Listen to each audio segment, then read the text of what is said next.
SingStat's latest retail sales index shows an 8.3% jump in February, but the numbers beneath that headline tell a more divided story.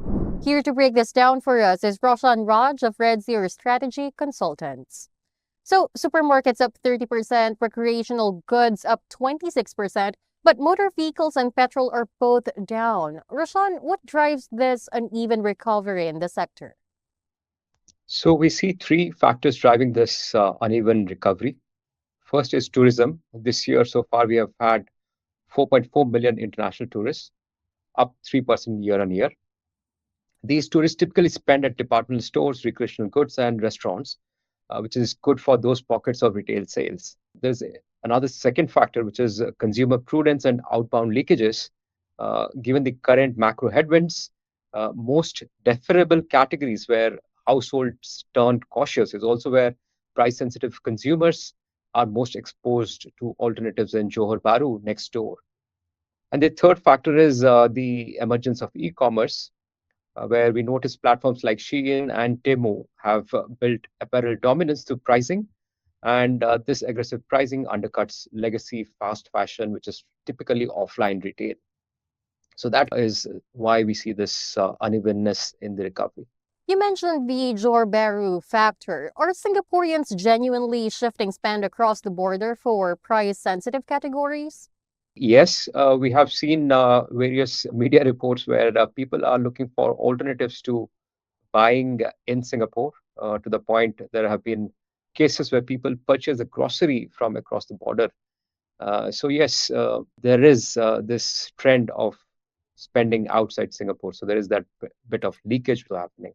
So let's say if you strip out the seasonal effect, what does the underlying health of Singapore retail actually look like?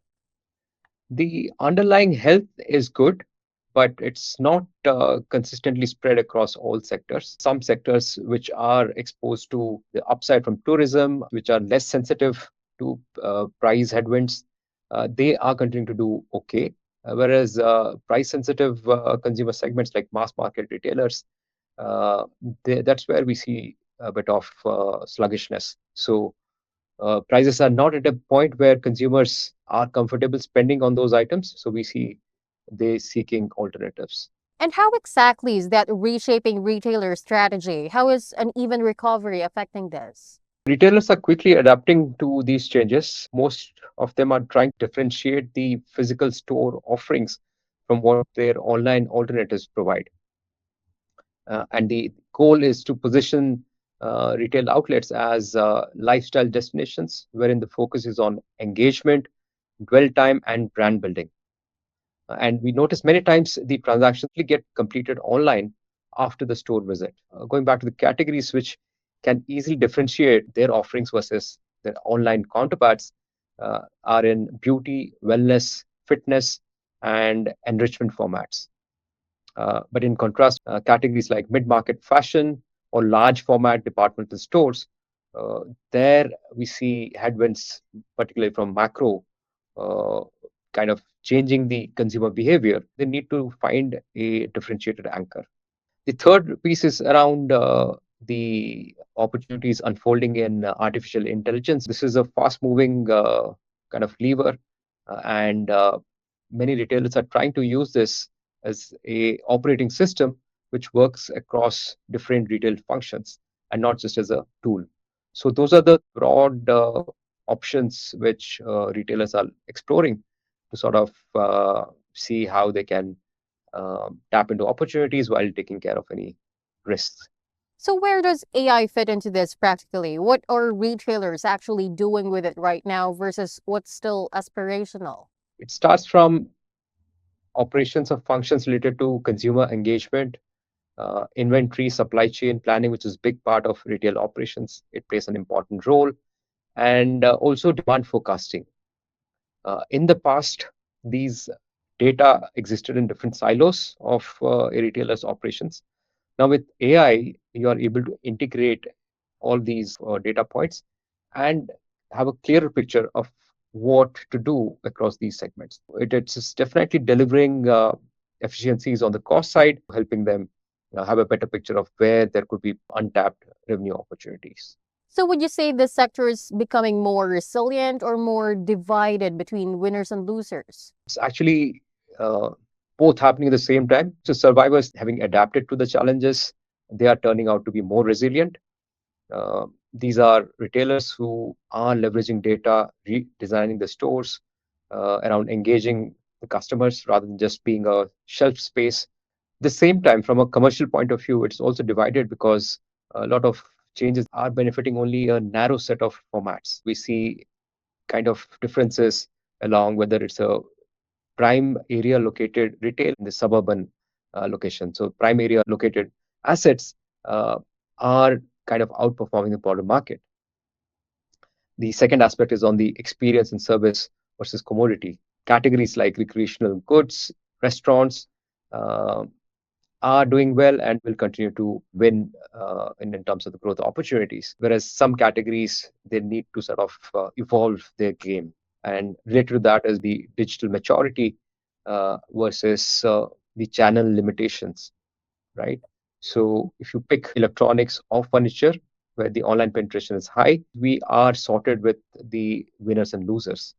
Whereas apparel, it is somewhere in between where online penetration is going up. At the same time, you see challenges coming. So it's a kind of nuanced view, but clearly we see uh, resilience and display at the same time.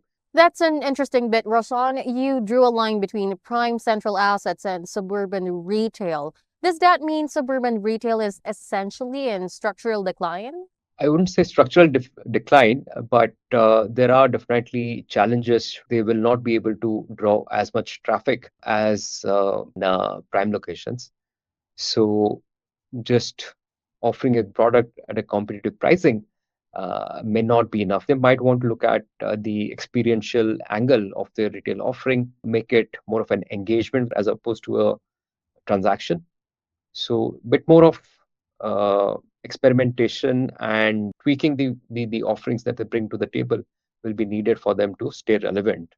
So let's say, looking ahead, Roshan, what will separate the retailers that grow from those that fall behind? We see four big factors differentiating the winners from the laggards. Uh, Invariably, retailers have to position themselves beyond their price appeal.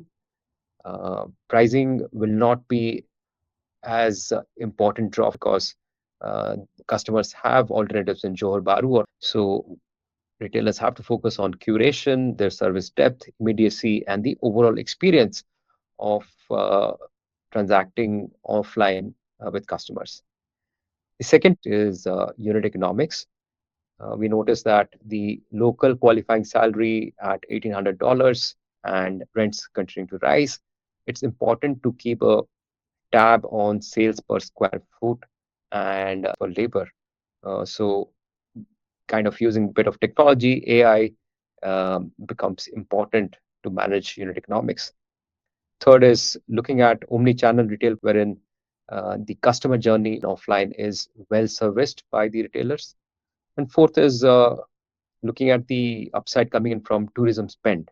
But how about for smaller retailers who can't afford a full omni-channel pivot like you've mentioned? What's the minimum that they can do to survive this? For smaller retailers, offering everything from an omni-channel point of view may not be feasible. One option is they specialize. We have seen retailers carve out a niche within the category. Second is the experience which perhaps is not provided by your online peers. It could be the brands that you offer, customer engagement, loyalty schemes, looking at the customer history and predict the repeat purchase behavior.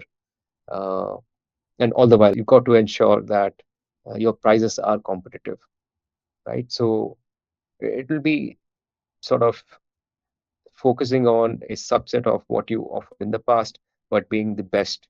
These are all very helpful points. Thank you so much for sharing your thoughts and for joining us today, Roshan. Thank you so much for having me here. Once again, that was Roshan Raj, partner at Red Sears Strategy Consultants. For more news, visit sbr.com.sg.